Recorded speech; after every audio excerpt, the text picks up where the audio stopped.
What do we know about how Jesus' ministry was supported?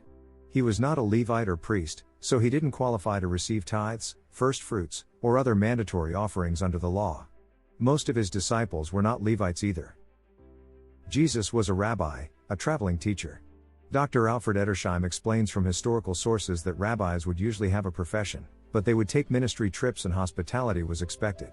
People welcomed rabbis into their homes and fed them on their trips. That is exactly how Jesus sent his disciples, telling them to stay in homes and eat what was set before them. But Jesus and his disciples had a money bag.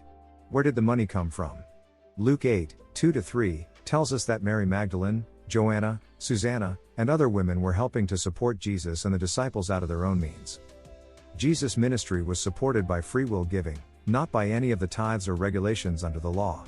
He taught his disciples to receive support in the same way. The Didache is an early writing which shows us what the early church believed. It reveals that they also practiced hospitality and free will giving for ministerial support. In fact, it says that if anybody comes demanding money, he is a false prophet.